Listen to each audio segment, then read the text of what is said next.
Broadcasting under the night sky from the edge of an undisclosed jungle on the Gulf of Mexico, I'm Christopher Garetano, your voice in the night. For the next hour, allow me to be your guide into the bizarre unknown, the fantastic macabre, and together we'll journey to that borderland between fiction and reality, a place beyond all rational explanation. We are now off to the witch.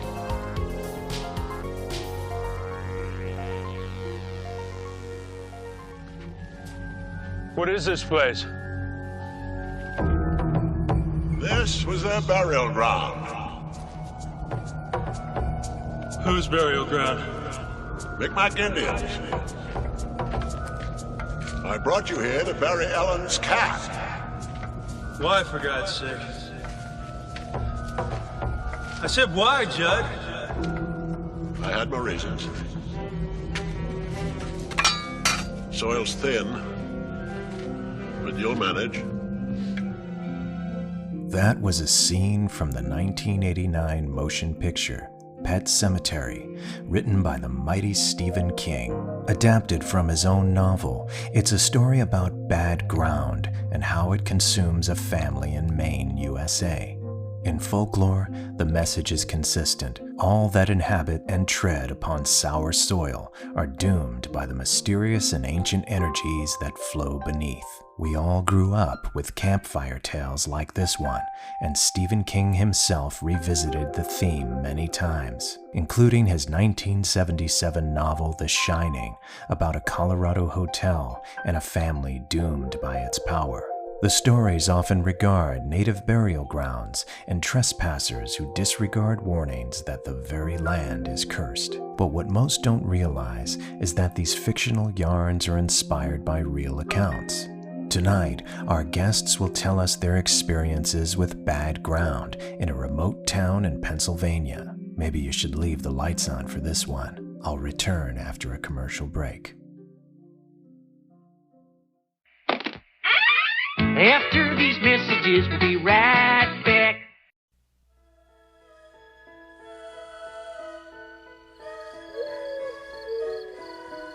What is this place? I brought you here to bury Ellen's cat. Daddy, is church all right? Why, Judd? I had my reasons. I dreamed he got hit by a car and you and Mr. Crandall buried him in the pet cemetery. What did we do tonight, Judd? What we did, Lois, was a secret. May the Lord bless you and keep you. Has anyone ever buried a person up there? May the Lord make his face to shine upon you. You're thinking thoughts best not thought of. Daddy's gonna do something really bad. You're thinking of putting him up there. Don't deny the thought hadn't crossed your mind. Come back to me, Gage. Come back to us.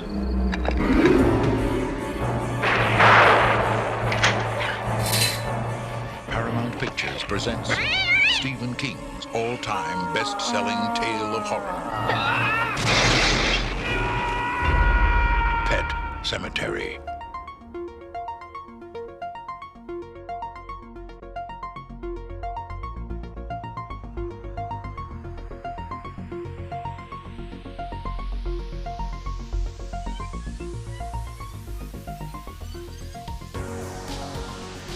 Welcome back to Off to the Witch. I'm your host, Christopher Garetano, and tonight's guests are a couple who have both had near-death experiences, worked in the medical field and in law enforcement.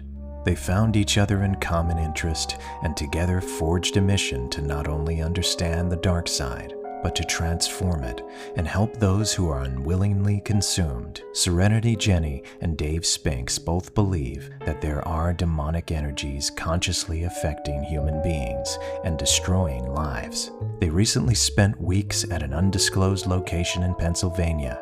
It holds a long history of murder, tragedy, and despair, dating back to the macabre happenings amongst a Native American tribe. They both claim that there is no proper explanation for things that have occurred at the location over the years, other than something from unknown realms. So here's my interview with Serenity Jenny and Dave Spinks. Were you ever in a place that had kind of an archaic or ancient history to it in terms of history and in terms of, let's say, American history, that you felt it left a major impression on that land. Were you ever an explorer of those places before the location you're about to tell me about? Oh yeah, Christopher. I've explored many places that fit that bill, so to speak. One that comes to mind is one of the early places in my early childhood that we used to go on family vacations. It was called Mesa Verde in Colorado, and then it was of course, a native location where the Anastasi people were located, and they built these massive cities under these giant cliffs and things, and um, there was just so much energy there. And there's been a lot of people go in there scientifically and document anomalous things on the ground and inside the rock caves and everything.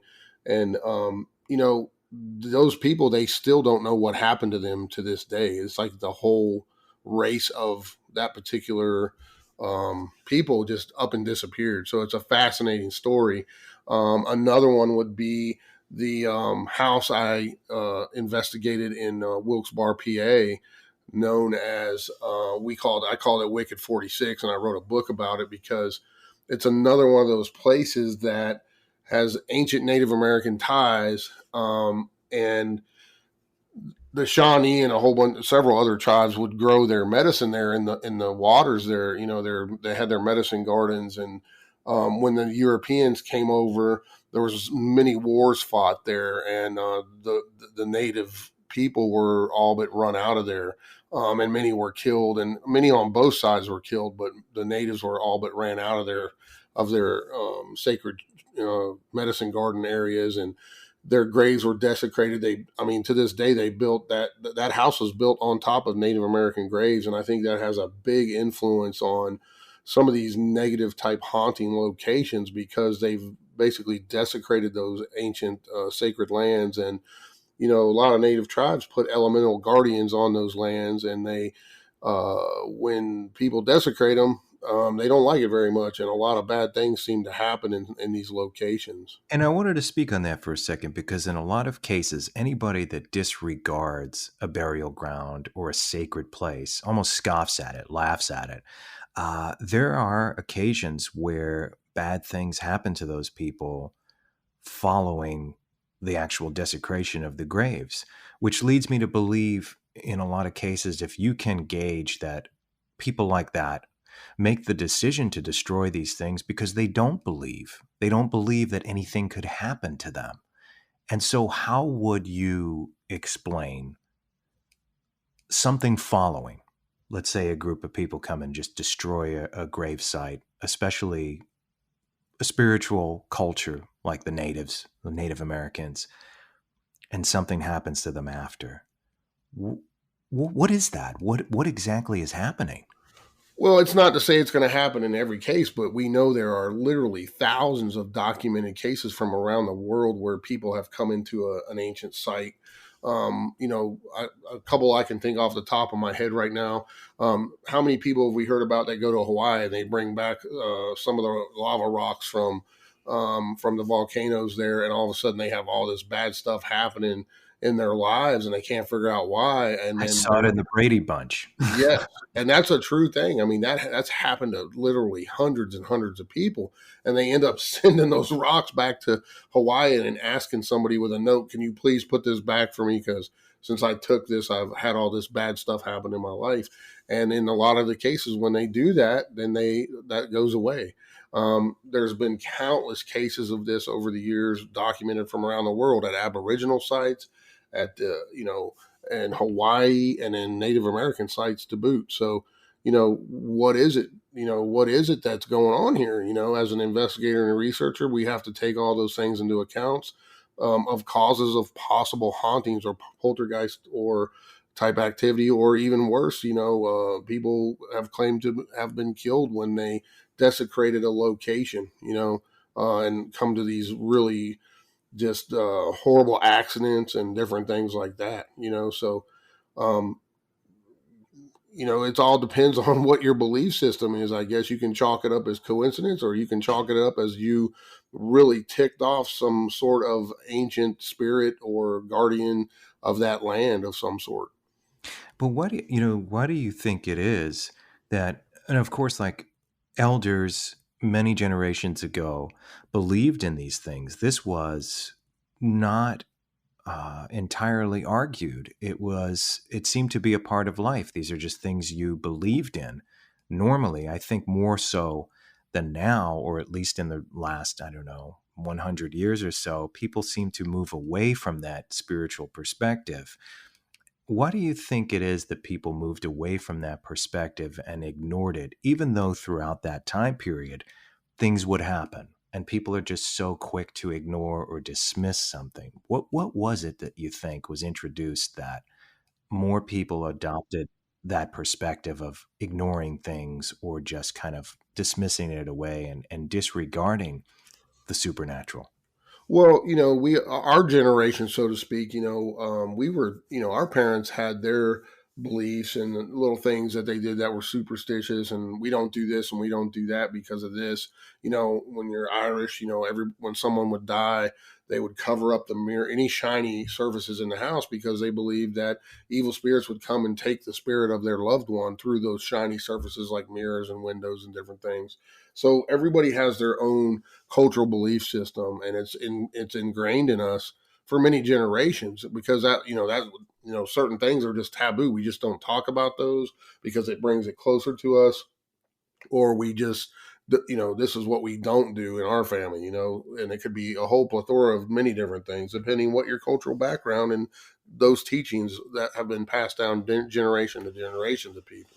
Sure. Many of us still very much believe in these things, or in touch with the spiritual nature of things, because we've seen evidence of it personally. And there isn't anything that some government suit could tell me that's going to discourage me from believing the things I've experienced myself, or anyone else for that matter. And I'm sure you feel the same. Jen feels the same.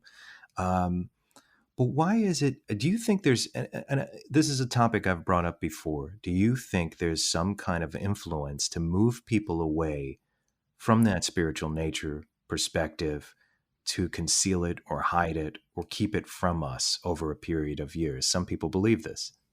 Sure, I do believe that, because we know that Native Americans, they had a knack for finding sites to put these uh, special grounds or burial grounds, or sites where they had a higher energy. They could read that energy, that frequency, right? So they would put those burial grounds or their ceremonial places on those spots for a particular reason, because they could actually interpret the energy there, and they knew that that was a special area.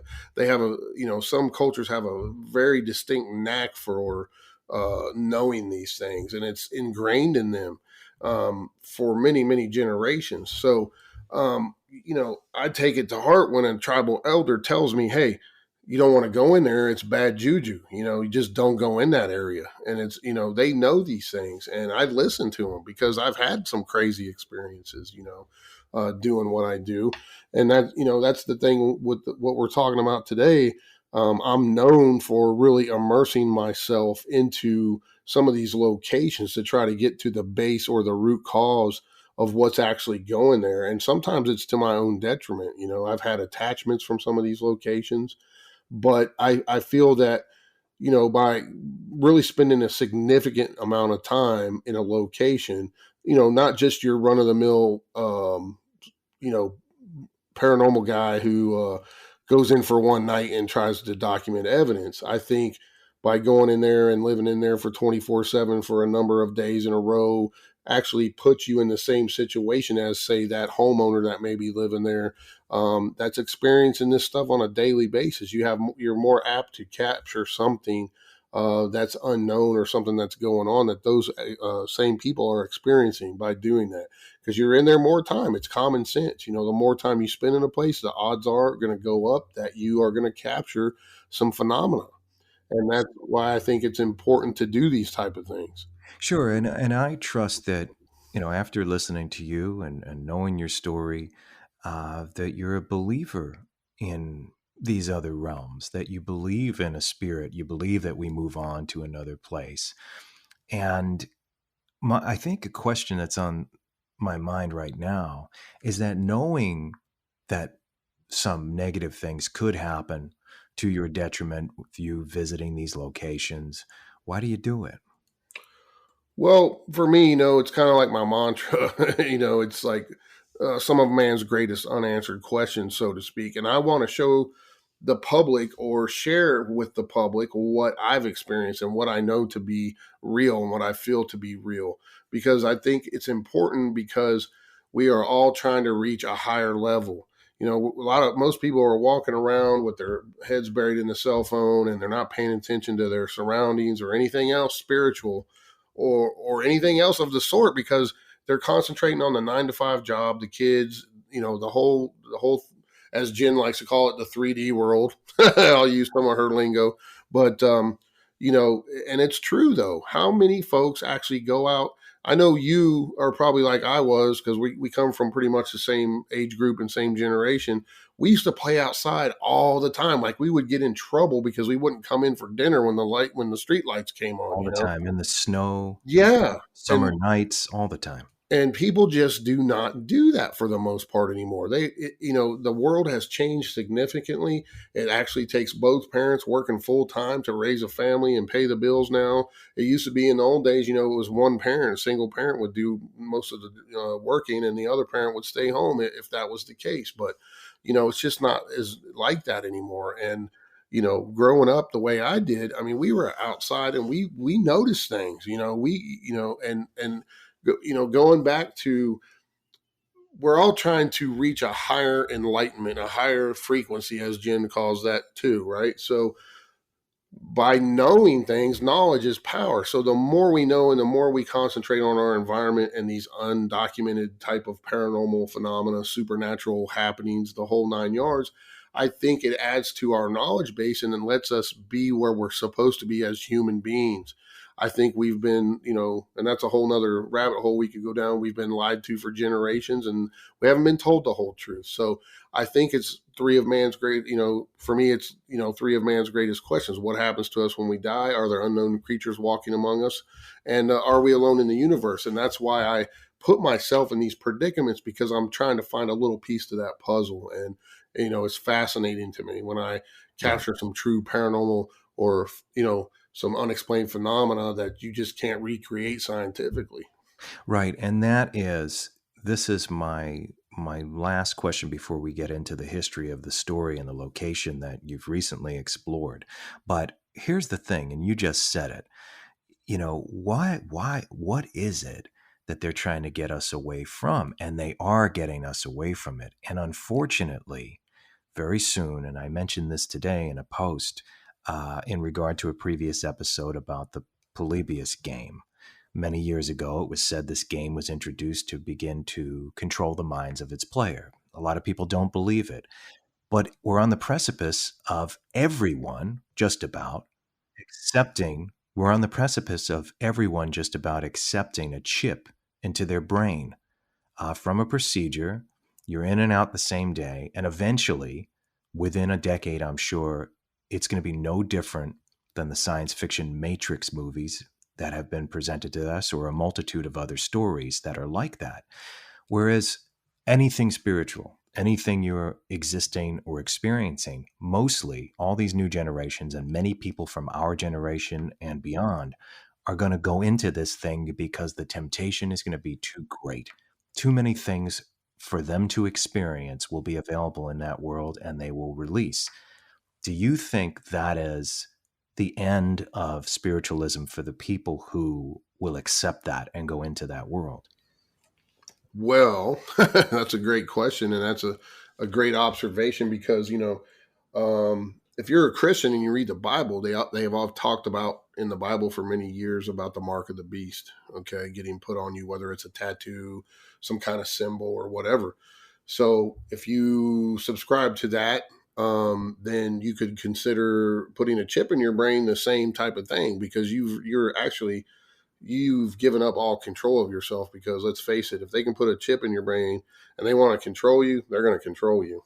So And that's really like a nightmare scenario to me. There's no way if I'm alive, I will be getting a brain put in my, or a chip put in my brain, because I would not want anybody to have control over my thought process or my physical body in any way, shape, or form. I feel the same way, but unfortunately, the majority of the population are going to accept this, and mostly out of temptation. The other part, it's the sell to you is going to be, well, we can cure just about any illness. We can enhance your brain, your intelligence. We can cure Alzheimer's. We can cure tinnitus. We can cure neurological diseases of variety, of large spectrum. That's going to be really hard to resist. Yeah, and that takes away, like you said, the whole spiritual side of it, because people believe that a higher power, or we can heal ourselves now. So, if you take that away, are we giving up everything? So for me personally, yeah, I would be giving up everything if I would do something like that. And I probably just couldn't. I say, well, if I die early, I die early, whatever. Sure. Would you see that as the equivalent of selling your soul? Yes, absolutely. Yeah. I mean, when I was in the military, they were talking about giving us these under the skin chips. So if we're on the battlefield and we, say we get blown apart, they can scan that chip and they know who you are if there's nothing recognizable left of your body. But it also would carry all your medical information. So the battlefield medics could scan that chip in you if you were wounded or whatever, and they had your whole history right there on the battlefield. So it's a great idea, but who's to say the powers that be aren't going to abuse that idea, you know? And unfortunately, there are those out there that would abuse something like that, and to control people or to take people out. Who's to say that there wouldn't be some kind of poison in that? If they didn't like what you were saying or doing, they could just activate it and it blowed up inside your body and you're dead in 10 seconds. I would believe that 100%, especially with the bad guys in charge, and currently they're in charge. So Yeah. Yeah. So that's an interesting thing, because the world of the burial ground and the ideas of desecrated land and very spiritually charged land, once you go within this matrix, all of that disappears, and nor will you ever care about it again, because now you're just going to be this physical thing linked in to this temptation. The temptation could be all of the above. Like I said, it could be anything, anywhere, anybody, any interaction. Your entire world is going to exist just to be part of that thing. And it's been predicted in science fiction, like most science fiction, it was prophesized. The modern prophets are science fiction writers, in my opinion. Yeah, I agree. But I think it could be changed. And through information, through letting people know what's coming, and just for people's discipline. But in the case of getting in touch with that spiritual world, it's not always so serene. It's not always so beautiful and bright. In your case, you go into places to experience the spiritual world because it's part of your life's journey. You want to experience things on the darker end of things to understand. I'm pretty sure about this, right? I mean, that's... Yeah. Okay. Yeah. Especially in my past. I was really, I was in search of that good and evil scenario that we hear about in movies, read about in the Bible, and so on and so forth. So, I wanted to show people that, hey, there's spirits all around us at all the time. Some are good, some are bad. Some are not human spirits. Some are entities that are never had a human soul, and they are put upon us to influence us and do other things, because it's all part of who we are. It's, in my opinion, and we are influenced to make bad decisions because we're humans, and unfortunately, people are very easily manipulated in various ways. So I was just trying to document different things and show people, hey, I had these experiences as a young man. It changed my life. Now I want to show you in any way I can, whether it's in audio recordings or video, that there's some really crazy stuff all around us at all times. And and here's where I was. This is what I was doing, and check out what I got. Make up your own mind, but this is it, and using my reputation, people trust me, and they know I would never resort to trying to fake any kind of evidence. And I've done live investigations. I was like probably the second person to ever do live investigations, and people were right there experiencing what I was when I was experiencing it. And I've done hundreds and hundreds of those on YouTube for years when I was making a name for myself. And then I started making a name for myself even further by spending extended amount of time in these notorious haunted locations. So, do you think a lot of archaeologists have experienced things that are tantamount to what you've experienced in places? Because they go to so many ancient ruins, and they go into pyramids, and they go into hidden or lost cities, and you would think that they would, even though maybe they keep it quiet. I mean, I know like even anthropologists and people believe in Bigfoot. Jane Goodall supported the theory. Jeffrey Meldrum, all these people in the scientific world believe in these things. I've read books that were written by surgeons that believe in the afterlife. So it's not like it's always people who have no credibility making these claims. right. The majority of us have probably had experiences, everything from the psychic realm to the spiritual realm to what might be hiding in the stars above us. And I think that's the gist of all of these conversations we have, the things that inspire us from our youth. But then it's like some of us, I know it seems like some of these guys that are out there making these television shows are out there just to seem like it's for sport, that they're going into a demonically haunted house and it's a cool thing to do. I think a lot of that is staged, but in some cases, in the case of the recent location that you visited, it could be dangerous. And I want you to tell me a lot about that. Can you first give me a history about this location and how you found out about it? And I know that you don't want to let people know specifically its location, and I understand that. But as much information as you can give without revealing exactly where it is. Yeah, it's in. The case was brought to me by Jen. It was her case. It's people that live in the area that she's been treating, and I'll let her tell you more about that when she comes on. But, you know, this one's kind of different because it's actually not just like a specific house or anything.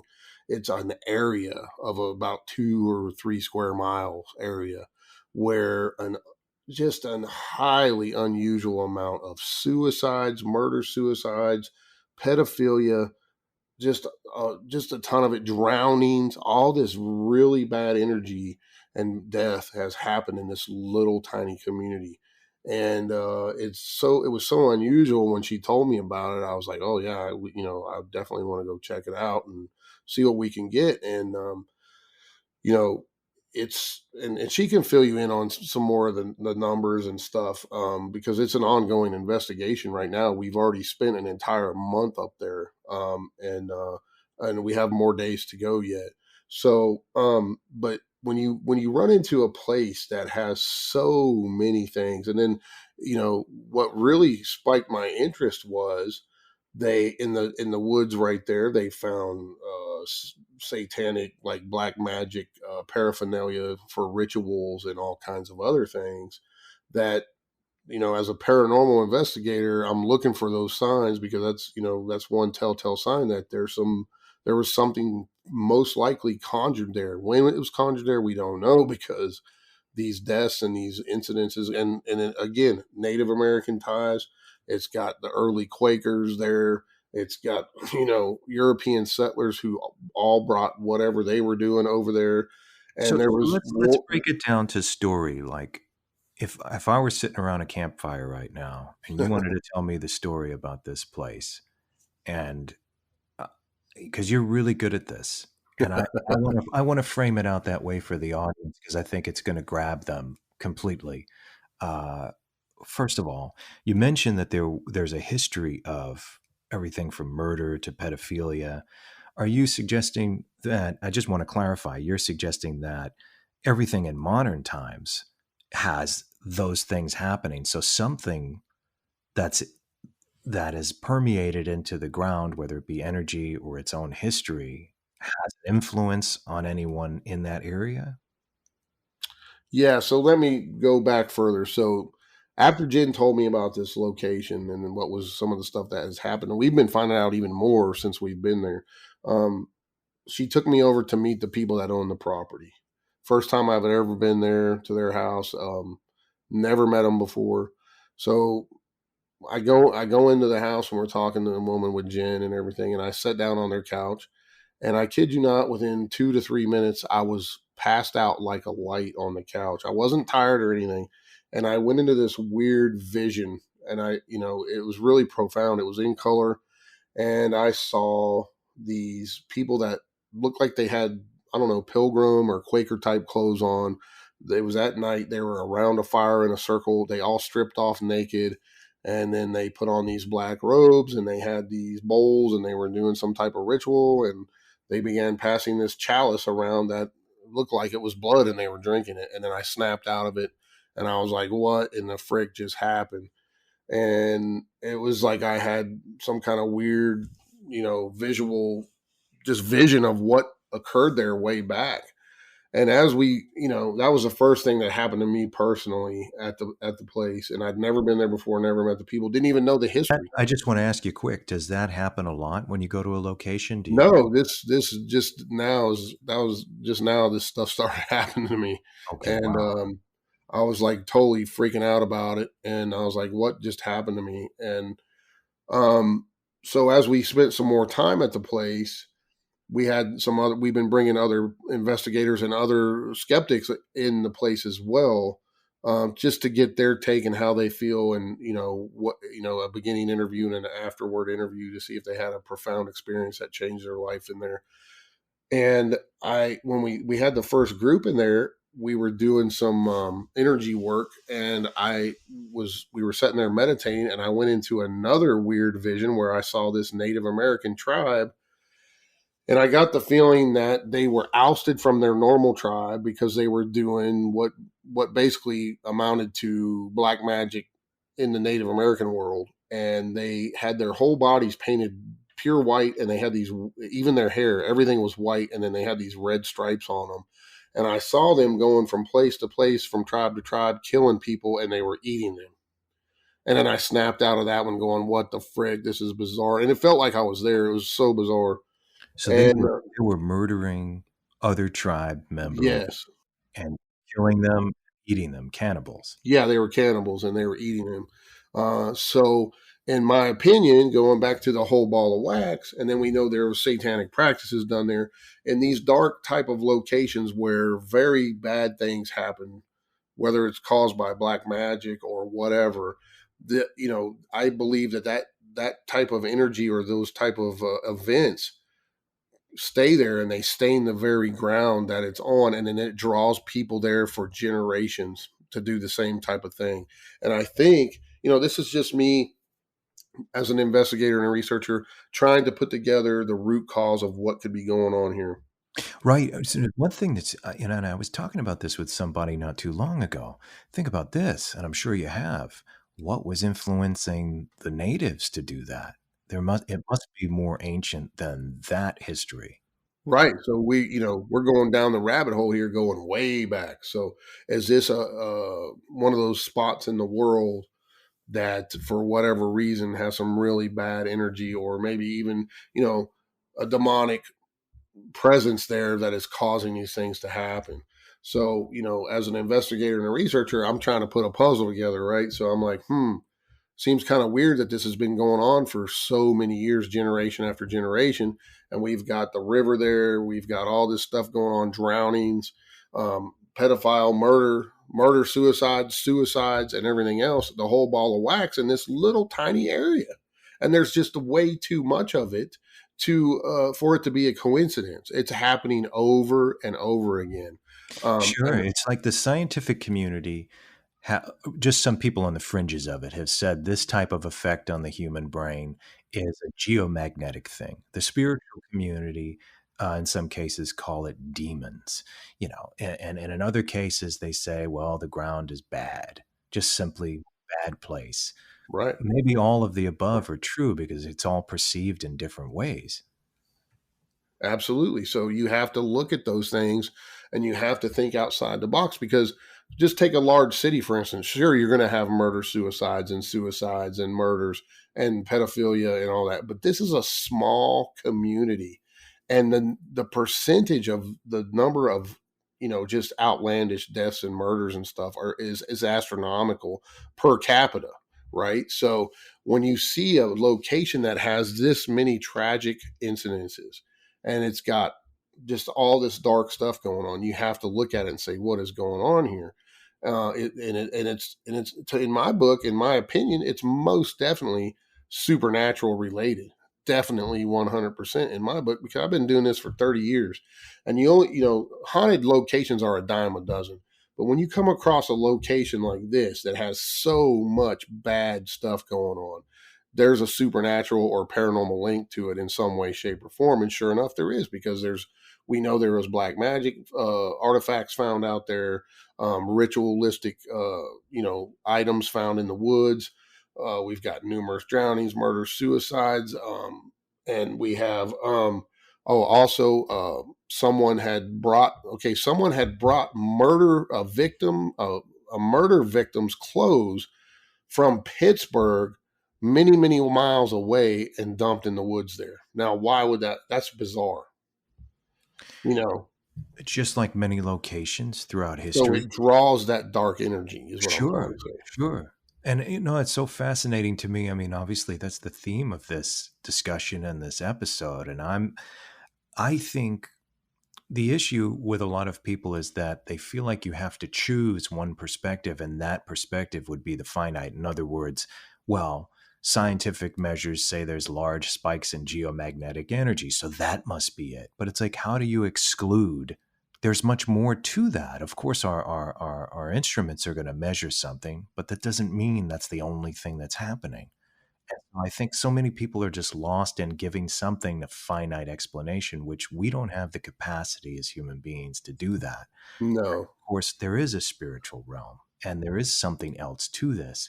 What was that movie? Even, John Carpenter did a lot of his research, but believed in the Prince of Darkness, right? Yep. Evil is living on a subatomic level, that it could be measured. Evil is something that's real. And I've always been fascinated by that concept ever since I saw that movie. But way, way back, H.P. Lovecraft wrote about these things. So, no, I'm a firm believer in your experience there. And I think you're pretty brave for even spending a moment over there. I want to ask you, when you were there, did you feel violent? Did you have any dark thoughts? Well, that's an interesting question you would ask that. So the first night there, we had, like I said, we had people there, and it was Halloween of all nights. So, I was testing another theory there. Is it true when the veil's thinner, you get more paranormal activity? You gotta, so I was double dipping, so to speak. Right. So, so that night, everything was pretty good. Everybody had some experiences and everything. We didn't get a lot of equipment hits, but we got some good EVPs and we got some other evidence in that realm. So the next day I woke up and I was just in the most foul mood you can imagine for no reason whatsoever. And I think me and Jen argued for about 4 hours straight. And that's just pretty unusual for us. And it was over something stupid, So what was I being affected by something there? And I truly feel I was, because she, doing what she does, she's a holistic healer and everything, and many other titles that she has.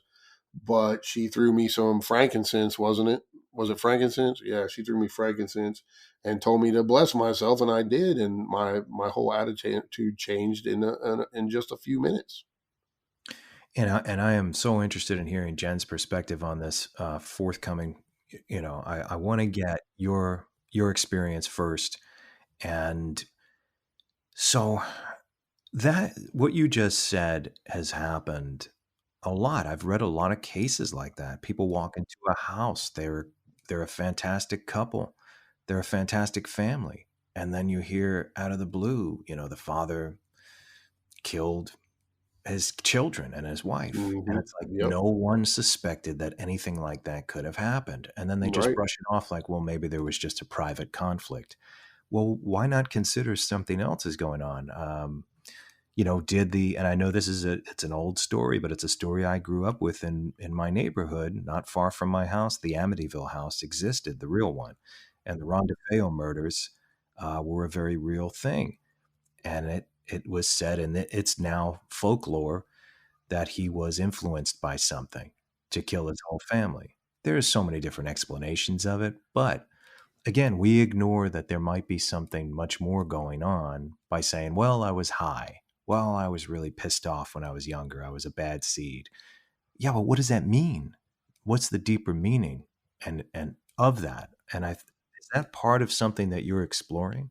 Yes, it absolutely is, because in the Wilkes-Barre house and in my Willow's Weep house and now this place, we know for a fact that families that lived in these locations, there was a ton of domestic violence. There was people that moved in and moved out right away, leaving all their belongings.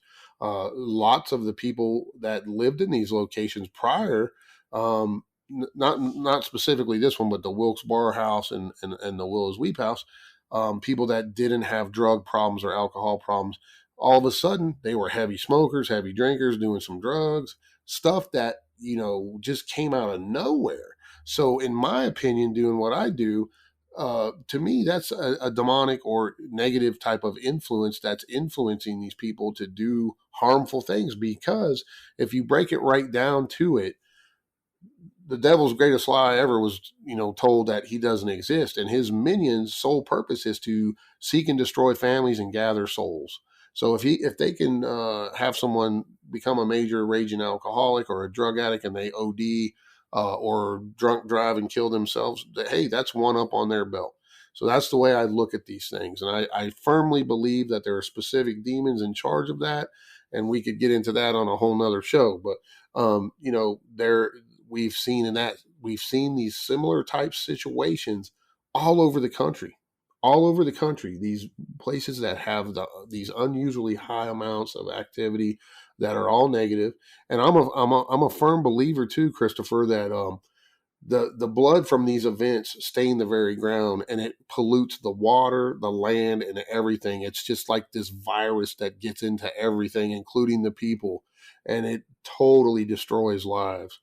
And that's some of the stuff I do, when I investigate and research these things. That's what I'm looking for. That's what I'm looking at, and it's really can be terrifying, but it's also fascinating at the same time, because, you have to think outside the box.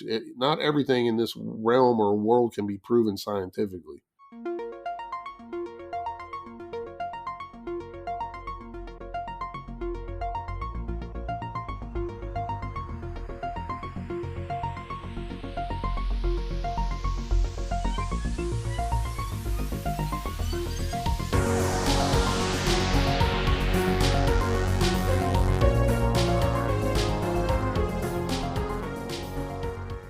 After these messages, we'll be right back.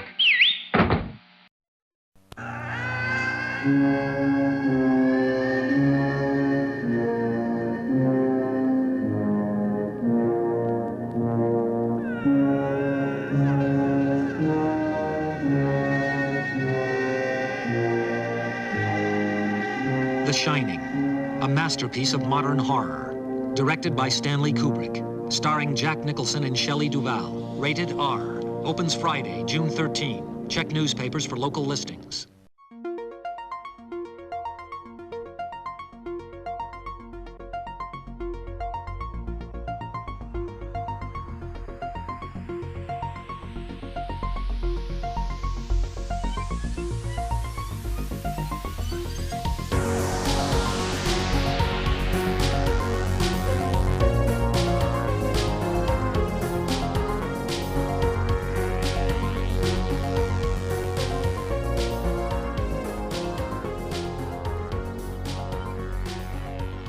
There's another level. That level's always been with us, in just ancient times. Ancient people have wrote on walls, carved on walls about the spiritual nature of things. We've always known it. And so I'm beginning to believe in there being a conspiracy that is trying to keep us from that or remove us from that. And the end game would be completely signing on to the Matrix. And I don't want to walk around paranoid. I mean, there's some weird stuff that's happened just in the last 3 Definitely. years. Like, this place you would think, okay, we're going to get all kind of equipment hits going off and going crazy. But guess what? We really haven't got our equipment going off. Like, we haven't got high EMF readings. But what we have had is personal experiences and audio captures that are pretty phenomenal. We've got some audio of a woman telling us that we need to go home. One of the boys that lives in the house that we're using for like our center of base of operations, there was a boy that lived there that committed suicide.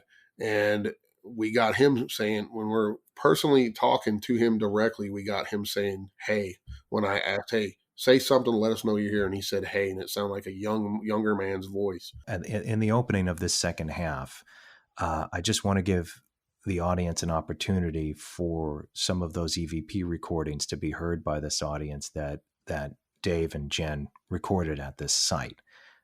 And I'd like to play it at this moment, if that's okay.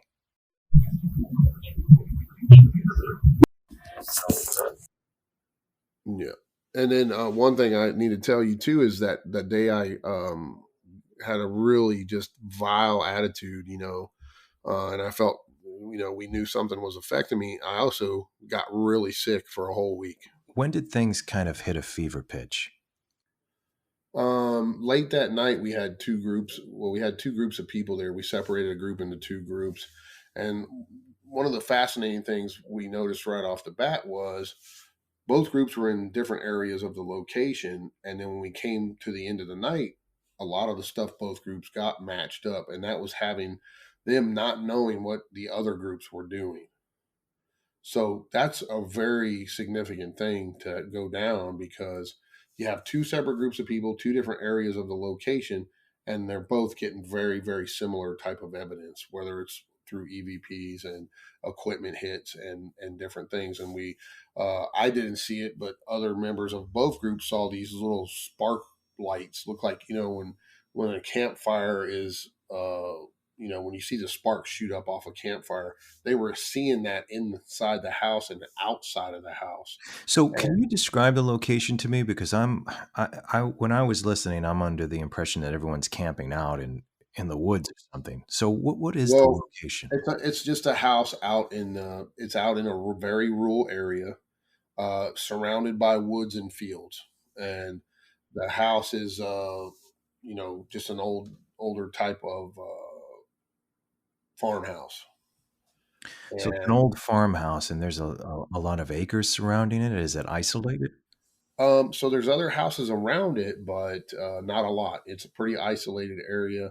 If you go, if you drive down just the road a short piece, less than a quarter mile, it's all woods, goes into the mountains and the river. And it's just a very, very small community. Did anybody else in that community talk about any bad? Well, you had mentioned that, but were you able to talk to any of the neighbors or anybody like that? So Jen will fill you in on that, because she'll fill you in. That's how this all came about. So this was her part of her caseload, is doing what she does, and I was brought into it because of what I do. Okay.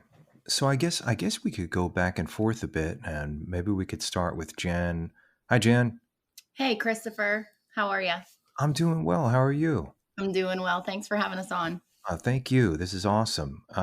This is the first time I've had two guests on at once. So, okay.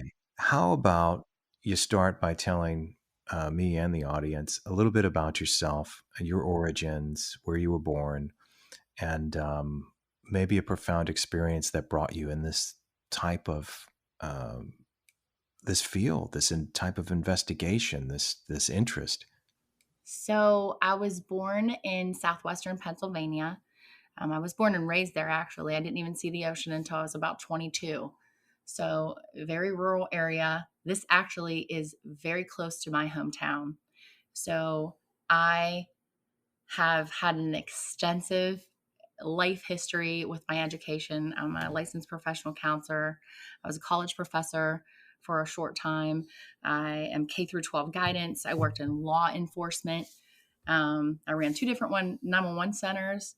I think I had about a 20-year identity crisis, but along the way through there, I had 5 near-death experiences. I was diagnosed with Crohn's disease at age 19.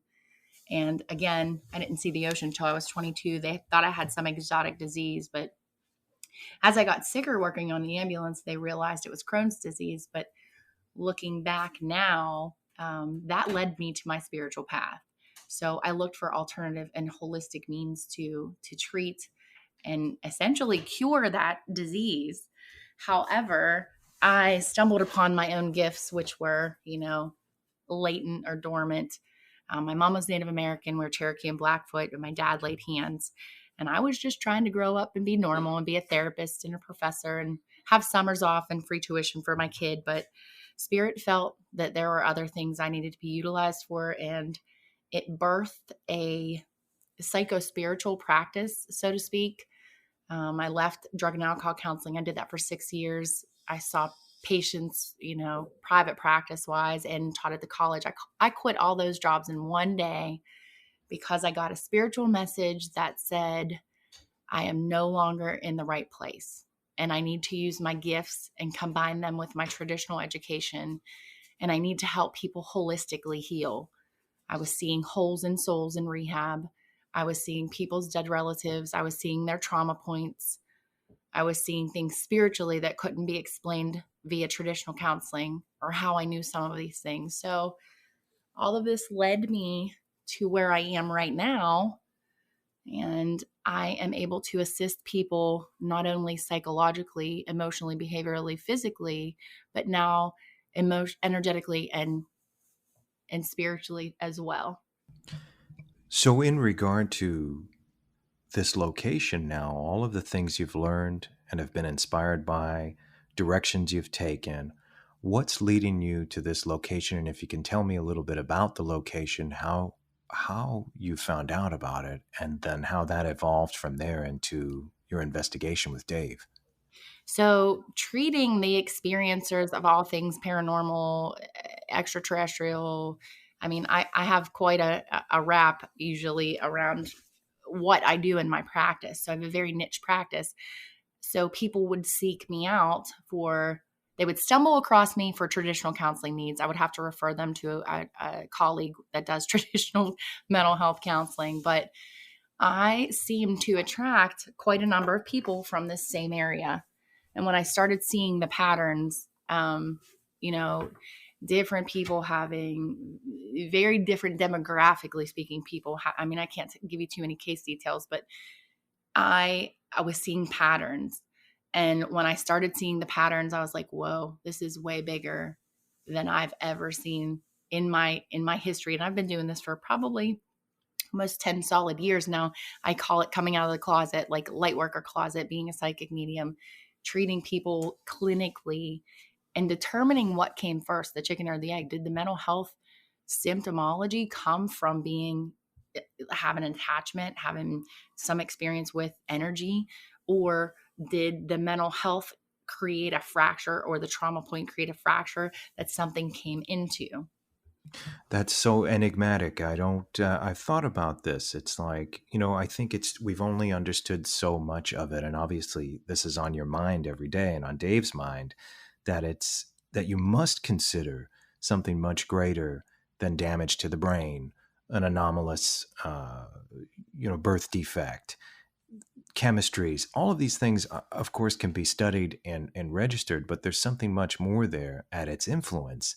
Do you believe the influence is, and dare I say, cosmic in nature, something beyond the realm of the earth, or something that may have been talked about in ancient times or biblical tomes and that have since been dismissed to just simply explain its chemistry and physiology?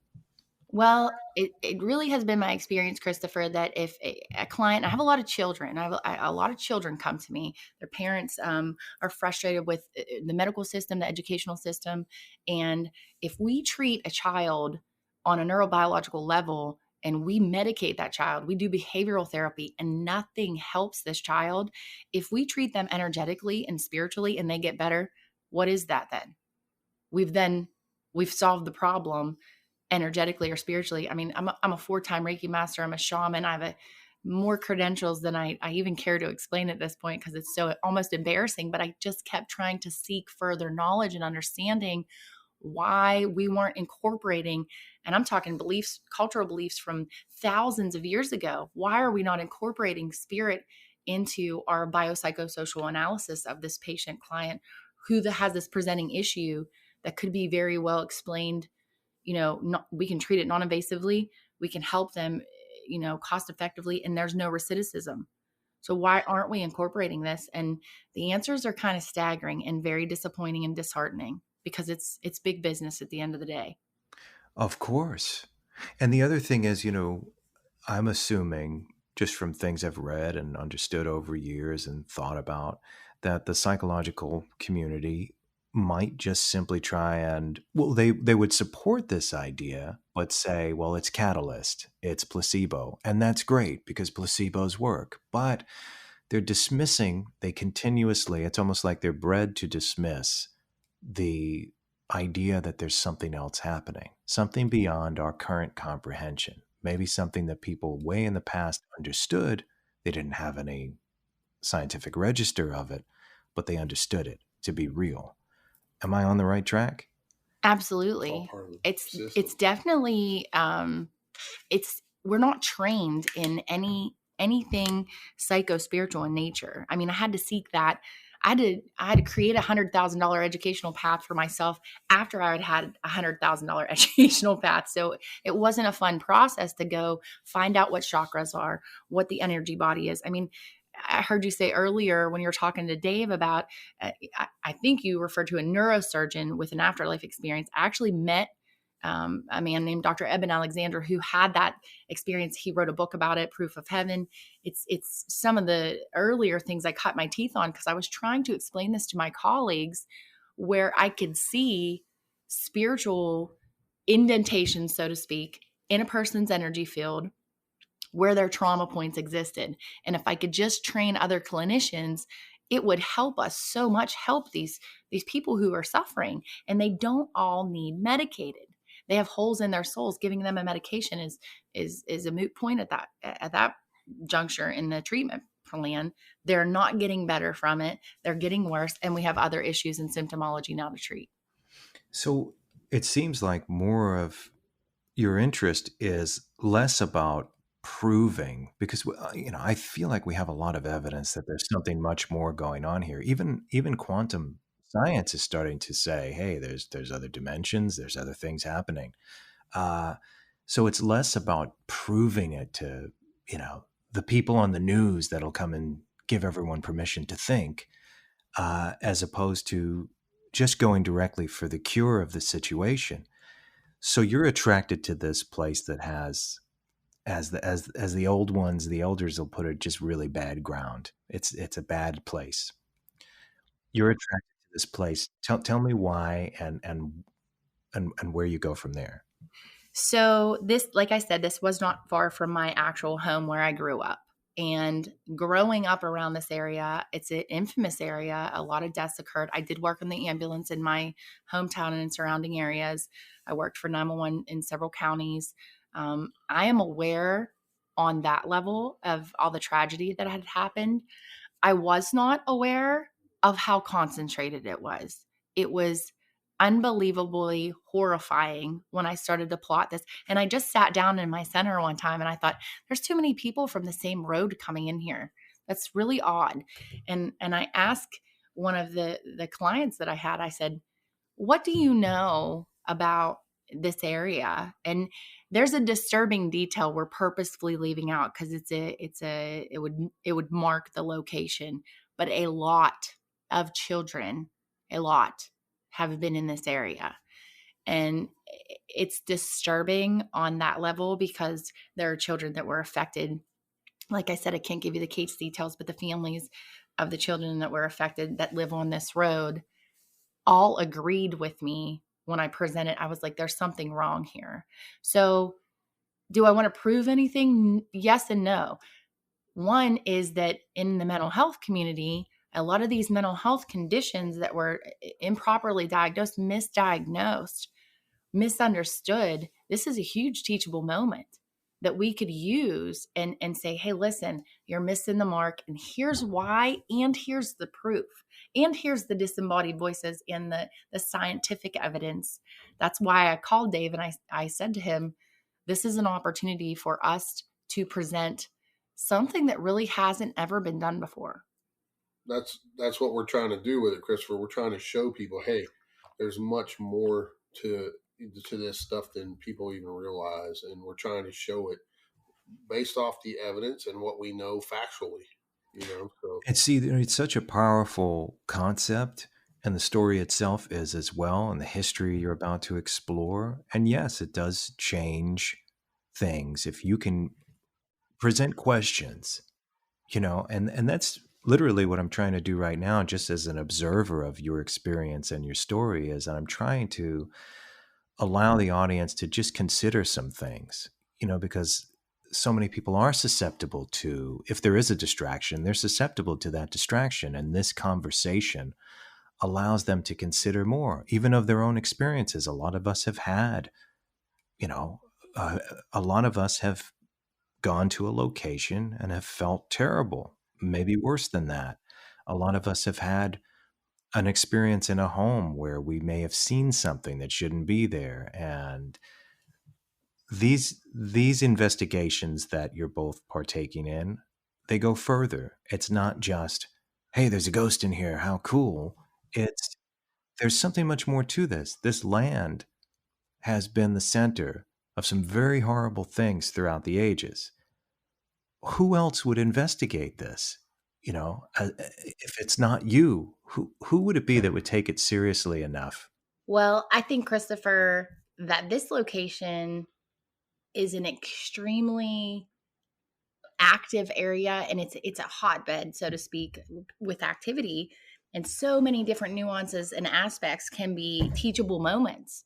And like we just said, leaving a legacy, leaving something, a spiritual imprint behind. So helping generations heal in families, helping understand what power we do have over our energy, over our spiritual body, and really just kind of using this. I mean, but this is the first time, I don't even know if it's ever been done. This is the first time anybody's ever done anything like this.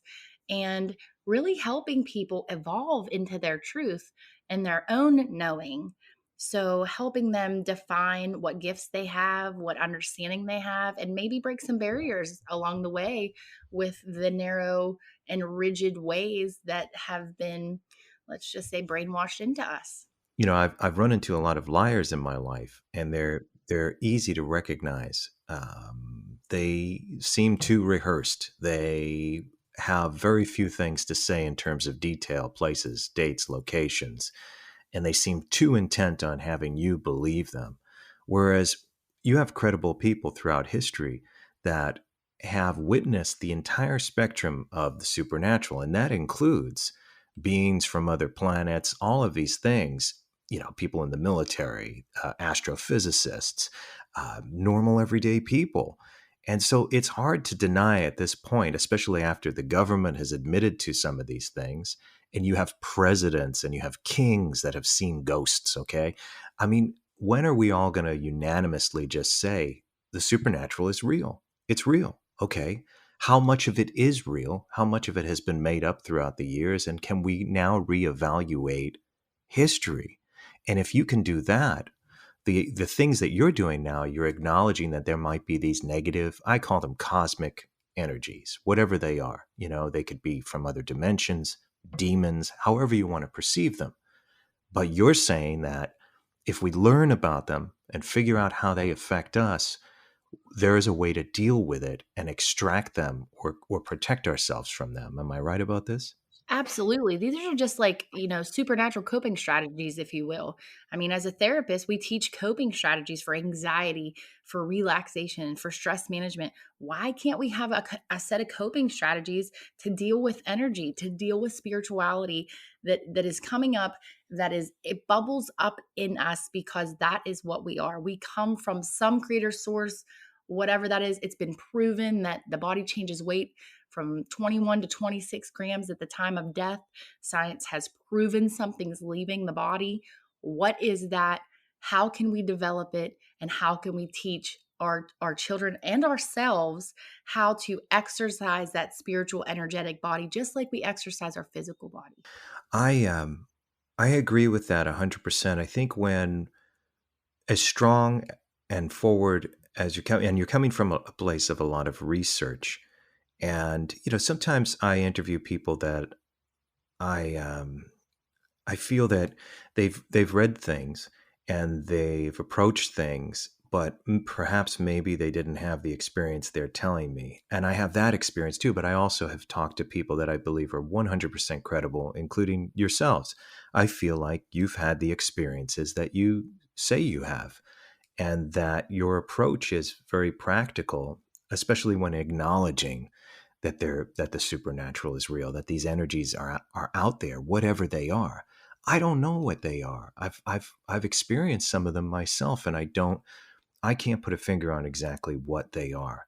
I personally feel, just after this many years, that if I were just to stay in a neutrality in my explanation, and these things can be perceived as evil, whatever you want to call them, but I feel like obviously we're living amongst many dimensions, and I think we have invaders. They come in, they take advantage of us, just like any parasite, any cellular parasite. These things behave the same way. They thrive on anger and fear, but that could eventually be measured scientifically. We might say these are, intergalactic dimensional parasites that attach to us, that cause a lot of trouble. They were perceived through many religions as demons. They're one and the same, though, because it could be seen as evil. It has no care. It has no perspective on anything that we love. It just sees what it sees. Does that make any sense, what I'm saying? Absolutely. I mean, you're basically describing what we call an interdimensional that is eating. You said that correctly. It's consuming the lower vibratory levels that are being generated. And then you have to ask yourself this question: the last couple years, what in the world has humanity been feeding? The level of fear and hatred on this planet is at an all-time high. The amount of incidences we have weekly, Dave would agree with this too.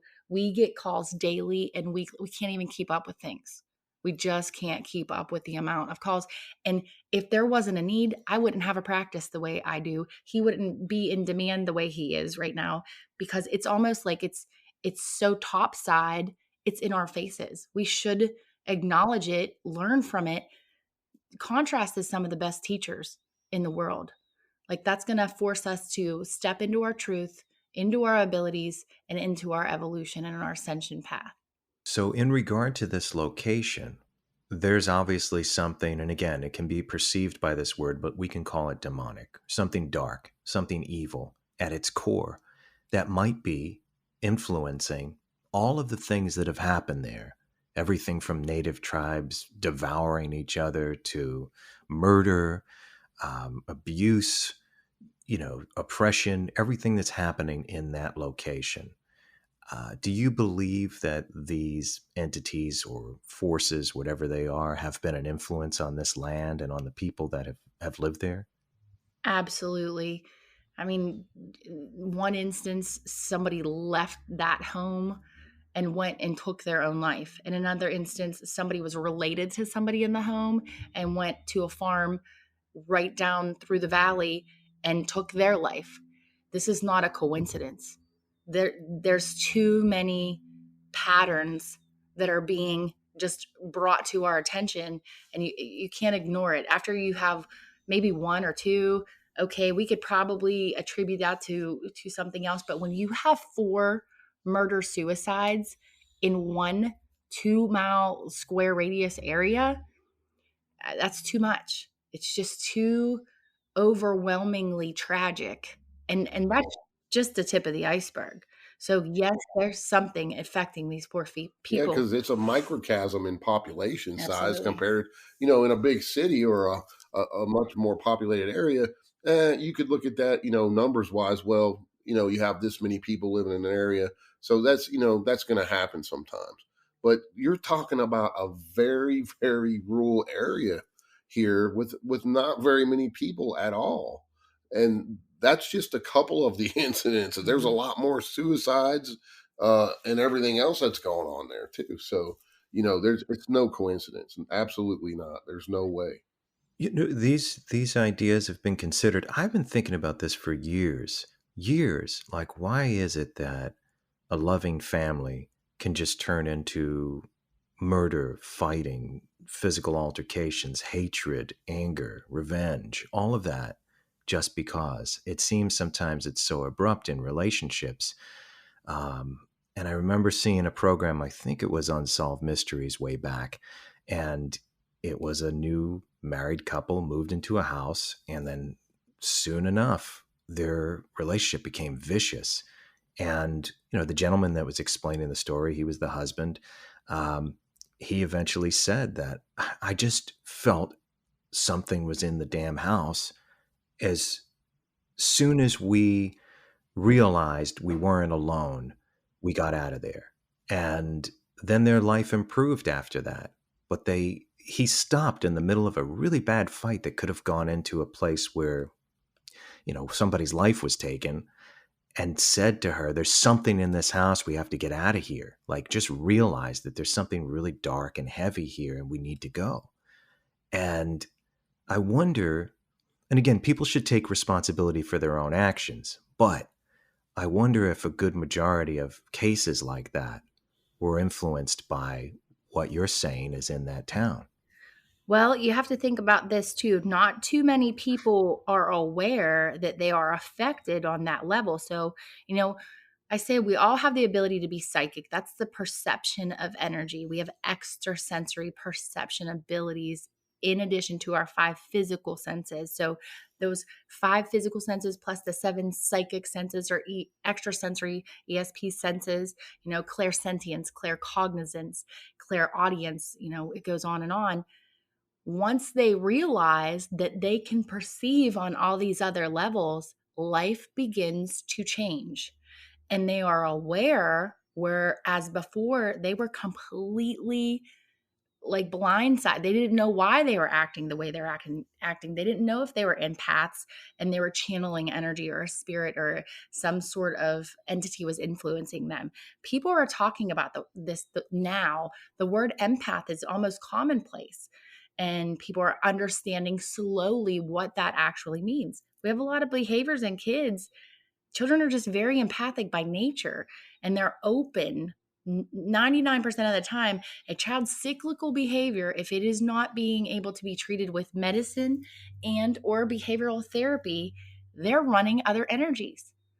It's just it's fascinating. A simple example would be, we've all had that feeling where you walk into a place or you're somewhere and all of a sudden the hair on the back of your neck or your arm stands up. That's built into our human bodies. It's telling you something's not right here. You're picking up on it. Almost all of us have had that at one time in our lives, if not multiple times. It's built into our bodies. Sure. Do you think that, let's say, leaders or powers that be are well aware of everything we're talking about, and that maybe Absolutely. They Without a they doubt. they hone their abilities. They have I think it was President Reagan had 12 astrologers advising him. I mean, when you start looking and you know what to look for, it's in our faces. We don't know what we don't know until we know it. why do you think it is that people tend to scoff at these things? Well, maybe not so much these days. I think people are more open to these things these days. But there was a period of time where you mentioned you saw a ghost or you saw this or that, and general response is you're crazy. Oh yeah. I mean, from my days of doing this back in the day, you couldn't talk about this stuff in the open. You'd be labeled as crazy, a nut. You'd be put you have to go see a head shrinker, Do you whatever. think that was by design, though? Yes, That I think response. was put upon us. I wonder where that suggestion came, because ghost stories are as old as human history. And Right. But if you came out and seriously talked about this as, oh, it's a fun, scary little story, whatever. But if you came out uh, talking about that you're studying this, you're researching this, you would automatically be labeled as a nut, right? So they have done this intentionally to keep us from the knowledge and then suppressing what we're supposed to know for many generations, because it's all driven by money, power, and greed by the mainstream church and those that be in power, because they don't want us enlightened. They don't want us to know what we're supposed to know. sure. And they would use the facade of science. In other words, they would say, well, if the scientific community hasn't analyzed it and proven it, it doesn't exist. And that's not exactly true. That's one perspective. That's one way of analyzing something. If you look at the labels Dave just threw out there, nut, crazy, go to the head shrinker. So I would be considered the head shrinker, right?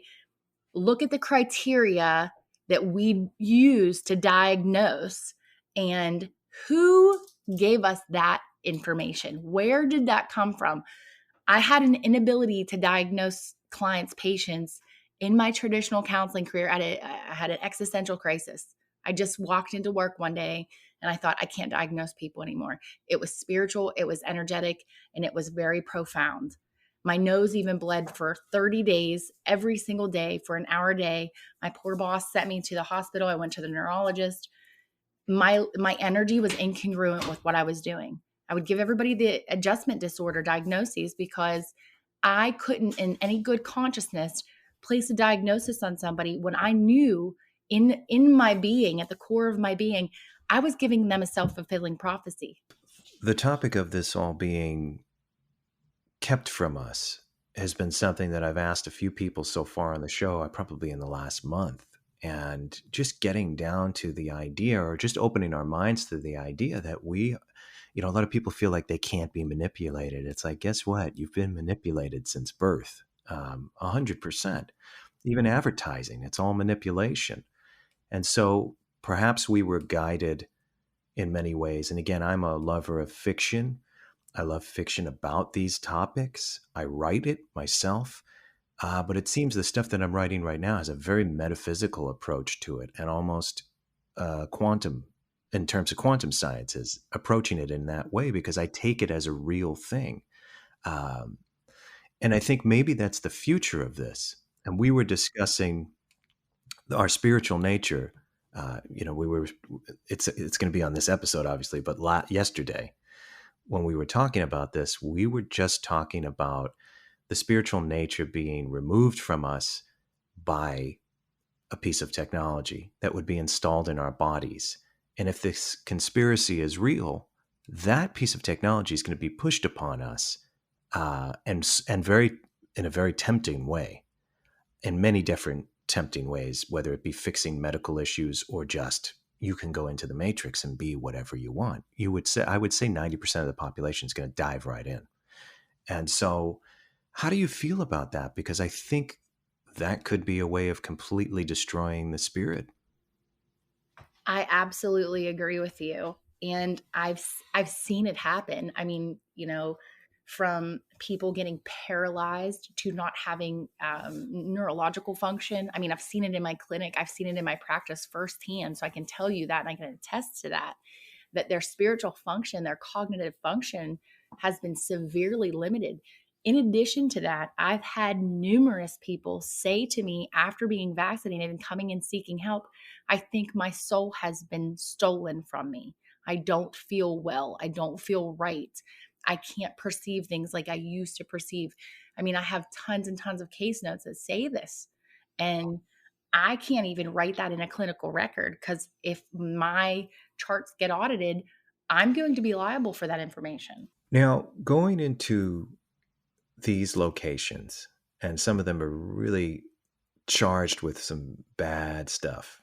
And again, I don't know 100% what that bad stuff is, but I know these locations exist. I know houses where you can, as Dave was just explaining, you can walk in and you have this terrible, terrible feeling instantaneously. I used to install security alarms. And so I went to a lot of different locations just for a living.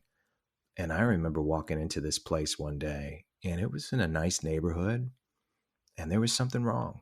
There was something really off about that house. It was the minute I stepped in, there was no reason for me to feel that way. And it was even my partner that was there. His name was Stan. Uh, we we wanted to stay outside as much as possible. There was something really bad inside that house. Don't know what it is, you know? And it could be very similar to what you're talking about. How do you go into these locations and not pick up, proverbial hitchhikers? So that's a really great question because a lot of people ask me that specifically in my practice, and Dave too, about how to protect your energy. So I've taken 4 different classes of Reiki just because I was trying to understand my abilities with hand laying, because my dad was a layer of hands. Like I said yesterday, my mom was Native American, so I had a lot of different cultural beliefs coming into play.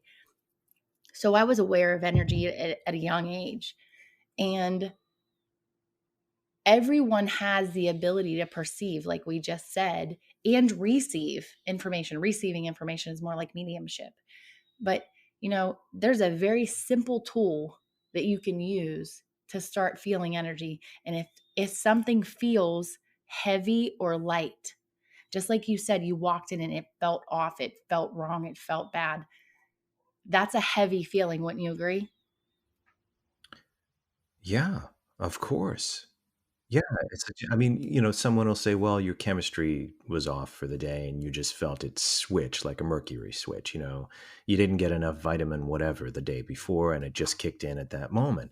That's what people would safely assume. Someone who is completely skeptic would just turn around and say that, and they don't even have the knowledge of that particular mechanism. They're just they're making it up basically. They're brushing away that there's anything possible that could have happened in that house. And I think that's our biggest mistake. But yes, it's a very heavy feeling walking in. So when you perceive that heavy feeling, you then have an entry in your dictionary, energetically, metaphysically. Now you know what that feels like. You have that energy signature in your body. That's an experience for you. That's why experiences are so very valuable. No one can take that away from you. That's your experience of that location. Now, as you continue to have experiences, you continue to write the dictionary. So you know what feels light, you know what feels heavy, you know what feels wrong or bad or incongruent, or it makes you sick. As you're taking all this energy in, your body, your energy body metabolizes energy like your body metabolizes food. So once you start to learn that process, it becomes very easy. So, there's protection procedures that we do with Reiki, with shamanism, with dowsing. I mean, spiritually, we say prayers, we use oils. We probably have 8 to 10 modalities, physical and or energetic, that we employ to keep people's energy protected, going there, being there, and leaving there without the hitchhikers. Yeah, so what I do, Christopher, is I've been doing this a long time, and before I even knew Jen, like I noticed after a significant amount of time of doing this that I could literally walk into a place and I would feel if it was happy energy, sad energy, or mad or bad. And I was like, what is this? How am I doing this? And, she just explained it perfectly. So, when you develop those abilities because you're doing what you're doing, it's like anything else. It's exercising that part of your body, and we can all do it. I truly believe that we can all do it.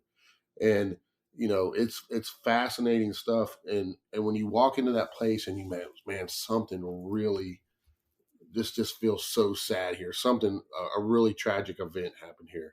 And you have to pay attention to those feelings because your body's telling you, hey, this is a good place to start as an investigator. You're feeling this energy. So what do I need to do next to look into this? And as far as keeping attachments off of you, Jen has a really good analogy for this. And I believe it to be 100% true.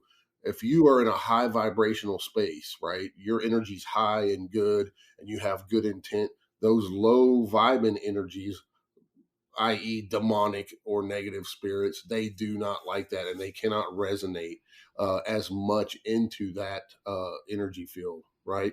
Is that, you understand what I'm saying? I do. So, But I'm so assuming they vary in strength. Was there ever a time, and each of you can take turns, tell me a time where you had to deal with the strongest negative energy? Wow, that's a really good question. There's a lot. there's a lot of them, I mean, that have happened, and to me specific, I'll speak on my part. I feel that I've been a target my whole life for certain negative energies for whatever reason. I'm not sure, but I've had 3 near-death experiences myself. Okay, so with that being said, doing what I do now, trying to help people, those negative spirits or energies or demonic demons, whatever you want to call them, they do not like us helping people because their whole mission is to destroy families, destroy people, and collect souls for the devil, right? If you subscribe to that forte. So, with that, and they feed off of fear, grief, and so many other negative things, right? So that's their whole purpose in the universe, I believe. So there has been some times, like when I was in the Wilkes-Barre house, where I got a really, really What's bad attack. just for the people that don't know, what's the Wilkes-Barre house? Okay, the Wilkes-Barre house is. I wrote a book called Wicked 46. It was an investigation where I and a team of people went in for 30 days the first time, 24/7, lived in it, investigated it, and went back. I went back 3 more times for 2 weeks at a time with the other guy, and we really immersed ourselves into this situation, and it turned out very, very negative for me.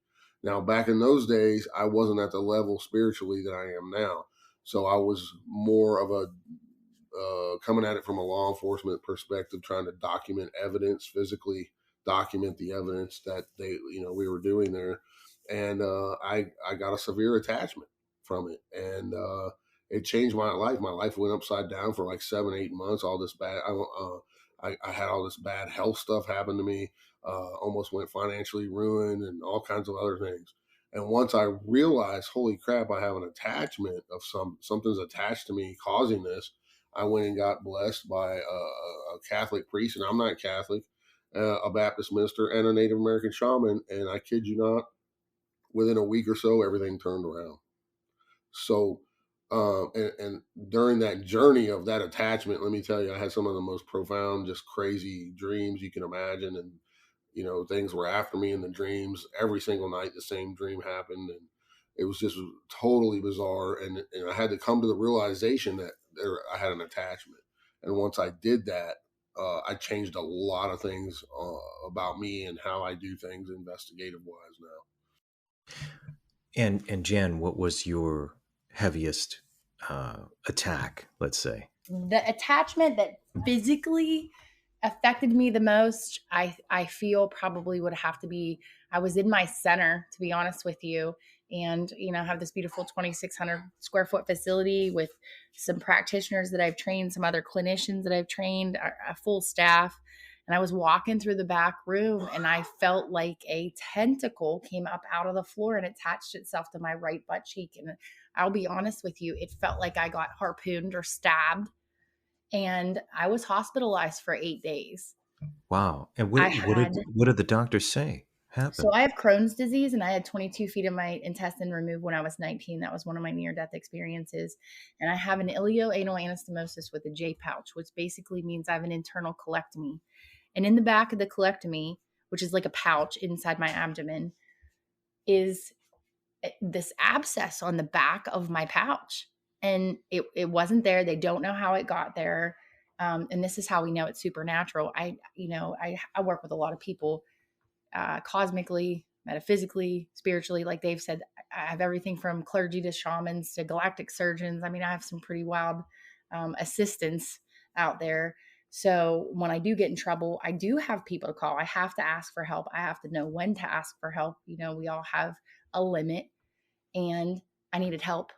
So they were about to put a physical drain in my right butt cheek, and I was hospitalized. And the surgeon said, I just want to take one more picture. And I had been having everybody Reiki me and send me healing and working with all these people all over the world and shamans. And They took one more x-ray before they did the procedure, and the abscess was gone.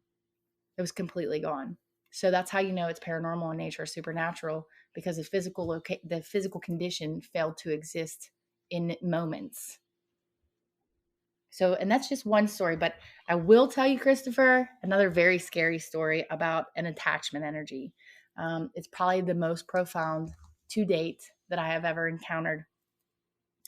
Imagine, if you will, two sisters that are very psychically connected. Both are teachers. One is retired. One is about 58 days from retirement. They both decide to attend a very spiritual seminar that I host periodically called CPR for the Soul. Just getting you back on your soul path, your purpose, feeling joy in life, and feeling connected to others that are like-minded. We usually have these at very sacred spiritual places. This happened to be at a Mennonite church camp, which is very close to my facility. I use often. It feels great there. They have a labyrinth. They have all kind of children's programs. It's just a great place. It's out in the woods. Very, very beautiful there, right? And these ladies waited till the seminar was over. I had sat there for about 8 hours with them, ate lunch. We had a great day. There was probably only about 8 or 10 ladies that came that day. And the one said to me, as her sister's in the bathroom, she said, "Can you put your hands on my sister? She's dark." And I said, "What do you mean she's dark?" These are cute little church ladies. They're sweaters match their shoes. They have their earrings in. They're just well put together women, very educated, very kind, loving, compassionate people. And we were working on soul fractures all day and really getting into our spiritual belief systems and in our truth. And I spent the whole day with her, and I thought, there's no way this lady has an attachment. My God, it would have had to have hid so well. I didn't even perceive it the entire day. So she came out of the bathroom, and like I said, I've known him for 10 years. I put my right hand on her right shoulder, and I said, "Hey, your sister seems to think you have an attachment." And I was laughing because it was comical to me. I was like, they couldn't be in the seminar this whole time and her have an attachment. And she said, "Oh yeah, she has an attachment. I was afraid for my life in the hotel last night." And I was still laughing, and this woman's head's turning around and her eyes were both black. I looked at her and I put my other hand on her and I thought, oh my gosh, we're going to have to do this right now with no one else here. She spit in my face. She called me a bitch, and she started grinding her teeth terribly. Now, this cute little church lady who's probably in her early 60s, late 50s, early 60s, is a different being at this point. And I started to sweat. I did what I do metaphysically, spiritually, through Reiki, shamanically, called in my guides and angels, my staff, my team, and started asking for all the help and assistance I could get. And this was a 25-minute battle, and I was soaking wet. She had ground her teeth down so much, I thought there was going to be dust in her mouth. She was contorting her body. Her body was physically going forward and backward by itself. It looked like something was like a ping pong ball was inside of her chest going back and forth. And I worked on the ambulance, and all I could think of is, if she has a cardiac arrest, what in the world am I going to tell the ambulance crew that comes to get her that I was doing prior to their arrival? So after about 20 minutes, and my abilities are very vast. It's from spirit, but all of that energy is pouring through me. I'm pouring sweat. I started speaking in tongues. I spoke languages I don't know. I've never been trained in. The lady that her poor sister is sitting there, she's crying. And I said, "Pray every prayer that you've ever known. I need help. You need to help me." And this woman's head turns around and says, "Get that shit out of my pocket," like in the worst electronic demonic voice that you'd ever hear on a scary movie. And I'm like, "Oh my God, what's in her pockets?" And she said, "I put the Sacred Heart of Jesus in one pocket, and I put the olive branch cross in the other pocket in the hotel last night." And I'm like, "Oh my gosh." I said, "Get it out." She said, "Get it out." I said, "Yeah, put it on her skin." So I had her assist me. She held the Sacred Heart of Jesus on the front. I held the cross on her neck. I said what I needed to say. I did the rites I needed to do. And this woman fell to the ground, choking, coughing. A smell came out of the bathroom. She went to the bathroom, and she was dry heaving. A smell came out of the bathroom I can't even describe to you. It smelled like death mixed with just a wretched smell. And I felt it go past me. And when she collected herself, I was exhausted. Her sister was beyond emotionally exhausted. And she came out and looked me right in the eye and said, "Was that the devil?" Now, I'm not going to co-sign any BS, whether it's cosmic or galactic or demonic. And I said, "Well, it wasn't God." And that's how we're going to leave that. Well, the next day when I called to check on her, because they had returned home to their home, which was about 2 hours away. And I said, "Hey, I was just calling to check in. How's your sister?" She said, "She's doing well. Let me get her. I'll get her on the phone." I said, did you notice anything leading up to this? Was there any signs? I was just curious because, I really was perplexed as to why this happened to you. And she said, "Now that you say that, I haven't had a bowel movement in 2 weeks. I had a very large one this morning. My body wasn't functioning." And when I say that to you, she said she was telling me she could feel her body slowing down on the inside. The other thing that she did that she found odd is she called herself a bitch when she passed by the mirror. And then her sister got on the phone and said, "Hey, tell her about us being at the basilica the night before." And they were at a local basilica. She could not swallow her communion bread and she could not say the Lord's Prayer. She had to go outside. She got ill. And I said, that's a pretty big sign. And she was able to say the Lord's Prayer the next day, and she's doing great. She's not had any recurrences. She got to retire, thank goodness. But she is very empathic. She was healing a huge soul fracture. She was never able to have children. So that's what we were working on that day, retrieving a soul fragment that, she had resentments. And she was around elementary school children. That was her job. So I believe from her reports, there were so many incidents going on in her school, and it's a very low vibrational area, very low socioeconomic area. And I believe she just sucked something in at school. And, it was scary for everybody. They may talk about it someday. Their whole family's thankful. I'm thankful. But none of this is me doing this. This is spirit coming through me. I can't take credit for this. I'm just the vessel that it comes through. I'm just aware enough to ask for assistance and to know that this is possible. So, this is so vast, it defies our own understanding sometimes. If someone were, and I of course have to ask this question, so if someone were to say to you, "Well, I don't believe this," is there something that would convince me 100%? Is it as easy as taking them along and showing them, or recording the situation? Because obviously there were witnesses to the things you just said. And I'm sure you've dealt with plenty of them. There are a lot of skeptics out there who immediately would not allow any of this in, tell you you're crazy, you're either making it up or that woman was crazy. What would you do? I'm not even going to ask what you'd say to them. What would you do? And obviously it's not your mission to convince them either, but what could you do to show them that this is a very real thing? I mean, we definitely could at some point maybe offer testimonial from this lady. She was, she's recovering still. This is a huge trauma. Having an attachment is very difficult to come to grasps with energetically, metaphysically, spiritually. Like, there's some doubt in God or belief system. It doesn't even have to be God. It could be any belief system, but some fracture or cavern in a being that allows something like this to have a foothold. So, other than a testimonial, we could record it. There's a lot of times it happens on location too. People are overwhelmed. And I'll be honest with you, we probably have a few of those on film. And it's about people's privacy though. When I met Dave, I said, I've been doing this for years. I've been boots on the ground. I'm behind the scenes. I don't talk about what I do. No one knows what I'm credentialed in. People come and seek me out. And I feel like they find me because God, spirit, source put me in their path for a reason, or somebody knew somebody that knew me, that knew that I could help. I have clinicians and doctors refer to me very often because I have a niche practice. I mean, I'm a psychic medium who had 5 near-death experiences, who's a therapist who can treat experiencers.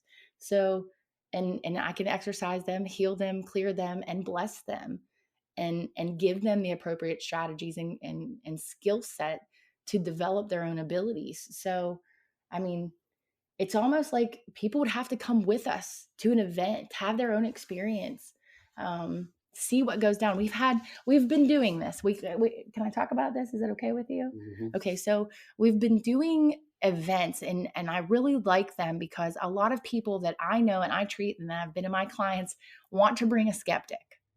And I love that, and Dave loves that because we both know what can happen. And a lot of times they leave there an altered being. They're changed completely forever. More times than not. Yeah. I mean, we have great data that speaks to this. And I mean, it's we can prove it. And the beauty of it is we don't have to. They speak for us. They tell their story, and that's how we approach this location. They've had a great idea about bringing some people in and saying, okay, let's do some pre-test and post-test and see what's really going on. Let's see how they feel when they get here and how they feel when they leave. Wow. And can you imagine a world that, if you could describe to me in short, that once this is accepted on a much larger scale and healing begins, what would the world be like? And you could just, it's hypothetically speaking, we don't know. But if people like yourself and Dave were able to heal a large amount of others, what would the world be like? I think John Lennon said it best. Just imagine if we didn't have the hate and the fear, we could be one collectively, consciously open, non-judgmental, compassionate beings. Things would be so much higher vibrational. The lower level vibrations would suffocate. It's very difficult to imagine. We've seen depictions of it in religious tomes and fiction. You see nothing but a serene vision of how people are, down to what they're wearing. Their locations are very simple. There's no greed. There's no anger. It's hard to really imagine it as a realistic scenario because the world is the antithesis of that. The world we live in is very different. In fact, we ignore how bad it truly is. There are beautiful things here, yes, but there are worse things, and the worse seems to overpower the situation right now. And what I'm hoping for is what you're describing, because I would love to witness that and experience that. That would really be something. But it's difficult, I think, for most people to imagine. It's really hard. It's so far from their reality. When the collective comes together, and we only have to reach a critical mass so we can tip the scale, and we're close. We're so close. I feel like we're there in higher dimensions, and it just has to come to fruition here on this plane, vibratory plane. And I feel like, Martin Luther King said, darkness cannot drive out darkness. Only light can do that. Only love can do that. So love is a very high frequency. It's very high vibration. So the level of energy, the level of creation energy that the problem was birthed in does not contain the solution. We have to shift into higher realms to get that solution. And I think the word solution should be spelled SOUL, solution, because once we start treating people in that soul center, the world heals. Yeah. And we're, if we help just one person, and then that person helps one person or two people, and those two people go out and they help five people, and we're creating that snowball effect, and that's our whole mission. That's what we're trying to do. That's a great way to wrap that up, because it's synergy. That's actually synergy. Yeah, it's synergy.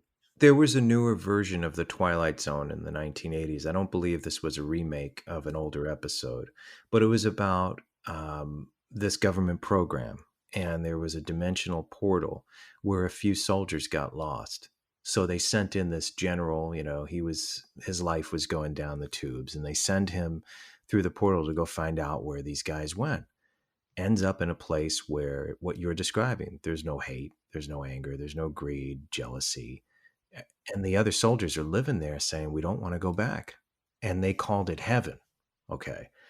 So this guy's on his mission, and he's trying to do his duty to his superiors. That's what he's supposed to do. He's supposed to come back, get these guys, and send in other. But he ends up being so absorbed by how beautiful it is that he does defy the higher ups at the end and closes the portal and lives there forever. And just that idea and what you were talking about makes me think that it's certainly not impossible, but perhaps it might have to be a situation segregated from the people that don't want it, that would never want it. It's not within their makeup to want it, unless there's some other way to change everyone or everything. I mean, obviously we might be dealing with other planets too, So I Well, would maybe love for that to happen. maybe we do go to another planet. Maybe we get an option to shift to a higher vibratory place, whether, Or dimension. that's, interdimensional or multidimensional, however you want to look at that, or even through the densities. But, everybody has this option.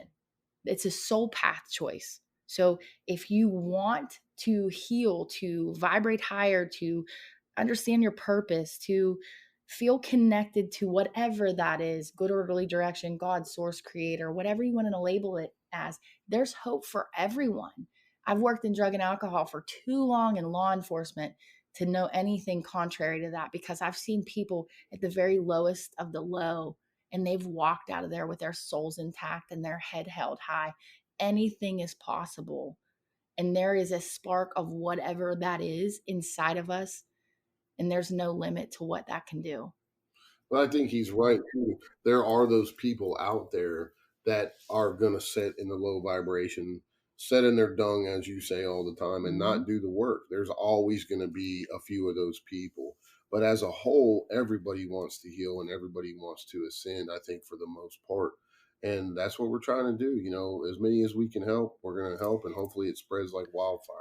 It's a lot to take in. And this location is at it's the latest location.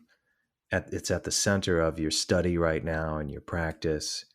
And it's representative of so many things that I've seen throughout, my life in fiction, or ghost stories I've heard. I mean, even the Amityville house is said to have been some really bad ground. They said that was an area where the natives and that took their sick, they're dying, and they're insane to that area. It just had a bad vibe to it. At least that's what's on the record for places like that. And so many other stories throughout history have told that this is just a bad place. And what a bad place is, I think, is like the definition of that, and the symptom, the reason behind it is what you're trying to discover so you could ultimately heal it. And I think that's fantastic. And because those families are suffering, and that's our job. We look at it as our job to go and help those people as much as possible and help them heal and help heal the area so nothing else happens. Are the families in the area open to your methods? They actually agreed to this because they are my clients. So, I mean, both of those, there's 3 families on the road that I have treated separately that know each other, but they didn't know any of them were seeking services with me. They all know that now from their own sharing, not from mine. My job is to maintain their confidentiality, but they talk amongst themselves about this, and that led me to start understanding this is far more than what meets the eye. And we think somebody should do something about it, right? And one day I just kind of thought, I better be that somebody, because I don't know if anybody else is going to do anything. So I called Dave and dispatched him up here to Pennsylvania, and the rest is history. Wow. And I'm cautious sometimes to go into places like this, once again, because if you, like you were saying earlier, if you're not spiritually or energetically prepared for it, it might absorb into your being one way or another, like it's doing to the people that live there. Well, here's the thing too. I've been a psychic medium for other investigators or agencies, we'll call them, that have hosted me to read locations or be the psychic medium. They do not have any healers in tow. They do not know how to help people who are empathically experiencing a location, process that, address it, clear them, help them, teach them, and help them be armed with this information. So I see Dave as like a tactical trainer for me. He's he's brought a whole world of information and value and experience that he's able to help me hone my craft. And together we're really able to help people come into an experience, have the experience, leave there just as good as they came, if not better, with a different understanding and viewpoint. So we're offering something very unique, I feel. Yeah, and we have methods that we use to clear people and everything before they leave. Mm-hmm. So there's a whole bunch of things that we do when they get there and when they leave, to themselves and their vehicles and everything else. Mm-hmm. So, we have a system in place that we utilize that works really well. And would you mind talking a little bit about that before we move on to the last part? Like what methods do you use to clear people? Especially these are people in your team, right?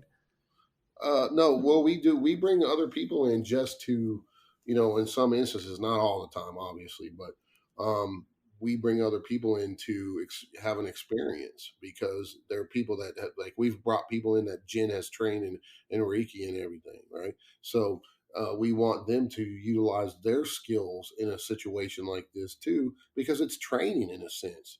So we feel that's important, because they are going out doing similar things to what we are, and they're helping people and helping locations too, because they're all trained under Jen. So that's what we're trying to do. We're trying to educate the masses, and also heal the land and heal the people that are experiencing these things.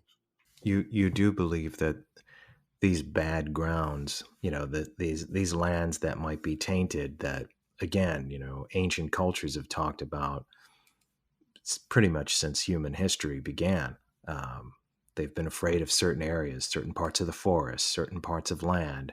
In this country, we've heard all those native stories about, you don't go here, you don't go there. This is just, the ground is sour, like quoting Stephen King in Pet Sematary. That was an ancient native burial ground that was just bad ground. It's been referred to for years, so obviously it's something. It's part of our history and part of our folklore. And now you're at a location that has that. You've had visions, and I'm just kind of having an overview of everything we talked about. You've had visions of what may have happened there. Have you done also some hard research as to what happened there, outside of the things that in modern times and the houses and deaths that have happened? Were you able to find archives of anything that may have occurred there? We're looking into that. Still, we have a Native American expert of the local area working with us right now, and she's doing some digging, and we're talking to a local historian about the area and the tribes in the area, and just to see, what we can dig up on that. But the only way to really do that is most Native American tribes do not have a written history, which makes it extremely hard. It's all orally. Sure, it's not as easy as it sounds. There's no archive of. All we can do is talk to the elders if they will talk to us about it. But if there was some bad juju that went down in the tribe, they usually do not talk about it. Luckily, we both have some Native American in us, so that gives us a little bit of leeway.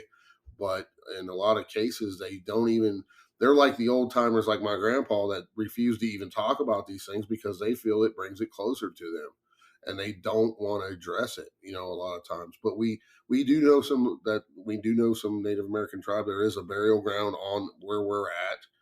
It's marked Native American wise, and we know all the factual. We have all the, there's numerous newspaper articles and other factual things of the murder suicides and the suicides and the drownings, and there was domestic violence and all kinds of just pedophilia and all kinds of things. And the windows still hold the marks of the last family. Yeah. They had some clergy or someone in there and blessed the windows, and the homeowners felt it necessary to leave the oil crosses. Every on the window in that house at our base of operations has an oily cross on it, and there's crosses on the walls and the doorways where they went in through the house and blessed it. So it's obvious that some major bad juju went on there. Wow. I'm blown away just imagining this location. It seems. And to look at it, you wouldn't even think, it looks like a nice little cabin house. And Yeah, that's what I was just going to say. If you could just imagine yourself going down a 2-lane road in rural Pennsylvania, southwestern Pennsylvania, and you just take a left on what seems to be a farm road, like a little offshoot, and you go back into this countryside, these rolling hills and fences, and there's wildlife and beautiful trees, beautiful homes, and this sickness in this land that permeates this entire area is right below the surface. It's disturbing. It really is. Yeah, as an outsider just driving through, you would never even think to realize that this kind of all these bad instances happen here, these murders, these suicides. Yeah, I mean, it's usually the case. It's always the seemingly benign place that has a problem. I mean, unless we go back to universal horror stories and stuff, it's the dark castle where Dracula lives or whatever. But in this case, this is a place that should be a good place to be, but it's not. There's an energy that surrounds and that's beneath it that is inspiring these things to happen that we don't fully understand. But I think some of us understand more than others. For instance, the victims of the place, if you want to call them that, don't really know what the hell's going on until somebody tries to explain there's something much more here than what's meeting your eye. It's not just you. It's not just the conflict that's happening. There's something more inspiring this. And we may be able to talk to the last family. They have not returned my communication yet, or the landowner's communication about wanting to participate in this project, but a huge amount of healing would occur if they did accept that. But going back to what you said about the land, shamanically, Native Americans are inclined to heal the spirit of things, whether it's a living person or a past person, whether it's land, it's a river, there is a spirit of that land that is sick and it needs healed and it's asking for help. So, the symptomology is the call we got, and the land is suffering too. So there's so many layers of healing here and so many layers of understanding.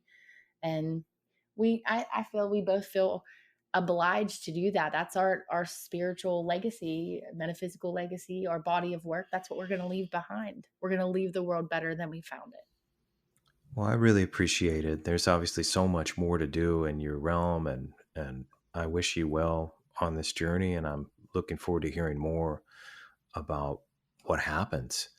And I've already asked Dave these questions on our previous interview, so I'm going to ask you, Jen, if, and I know you believe that you do, but if we were certainly able to retain our consciousness on the way out of this physical existence, what would you take with you?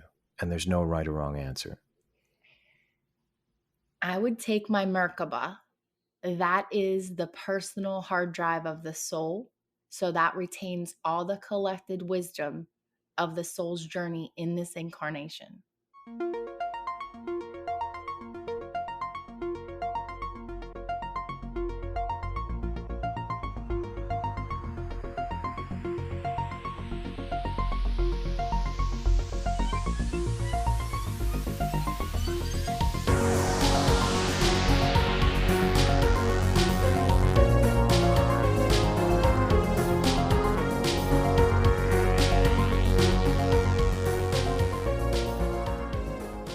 Welcome back to Off to the Witch. I'm your host, Christopher Garitano, and I want to thank you for joining us for tonight's conversation. I often wonder and suspect if there's a greater, more cosmic influence on the behavior of human beings. As much as I'm a firm believer in taking responsibility for your own actions, I do believe, in some cases, that there are energies currently unknown to scientific explanation that motivate people to commit unspeakable acts. As much as the darkness surrounds us, there's also the dawn of each new day. So, until our next night together, try to enjoy the daylight.